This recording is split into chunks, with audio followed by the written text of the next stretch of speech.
جشن عید میلاد النبی صلی اللہ علیہ وسلم اور 11ویں 12ویں شریف کے سلسلے میں محفل میلاد کا انعقاد کیا گیا، جس میں ثناءخواں سمرین ریحان، عنبر، نیہا شازیہ نے آقائے دو جہاں کی بارگاہ میں گلہائے عقیدت کے پھول نچھاور کیے۔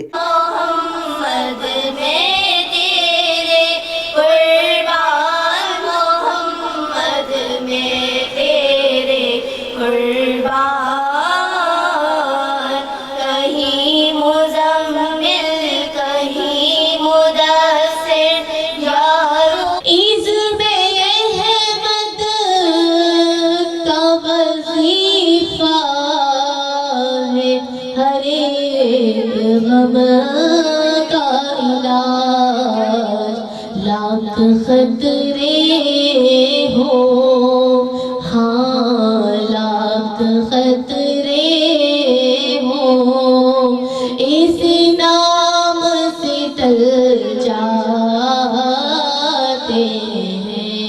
اس موقع پر محفل میلاد کی میزبان تبسم اشر نے بتایا کہ ہر سال کی طرح اس سال بھی محفل میلاد کا انعقاد کیا گیا ہے۔ جشن 11ویں اور 12ویں شریف کے سلسلے میں محفل رکھی گئی ہے۔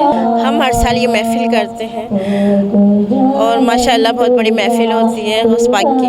جبکہ ثناءخواں سمرین ریحان اور دیگر نے بتایا کہ آقا کی مدح سرائی کرنا اچھا لگتا ہے۔ سرکار کی محفل ہو رہی ہے اور اللہ تعالیٰ اسے جنہوں نے کروایا اسے قبول و منظور فرمائے۔ اللہ تعالیٰ ان کو اور توفیق عطا فرمائے کہ یہ ایسی محفلیں کریں، اور ہم ان محفلوں میں آتے ہیں بہت اچھا لگتا ہے، ہم پڑھتے ہیں ہمیں بہت اچھا لگتا ہے اور ہم چاہتے ہیں کہ ہم یہ محفلیں پڑھتے رہیں۔ بہت اچھی محفل سجی ہوئی ہے 11ویں شریف کے لحاظ سے، اور ماشاءاللہ سے سننے والے بھی بہت ادب اور احترام سے سن رہے ہیں، بہت زیادہ مزہ آ رہا ہے۔ ماشاءاللہ بہت اچھی محفل ہو رہی ہے، اور جن کی محفلیں وہ خود ہی سنبھال رہے ہیں اور خود ہی کانفیڈنس سے ہر کوئی پڑھ رہا ہے، اور ماشاءاللہ اچھا لگ رہا ہے، سب باری باری پڑھ رہے ہیں، بہت ماشاءاللہ بہت اچھا لگ رہا ہے۔ جبکہ محفل میلاد میں خواتین کی بڑی تعداد نے شرکت کی۔ کیمرامین ریاض خواجہ کے ساتھ مہتاب حسین، M7 سٹی نیوز، کراچی۔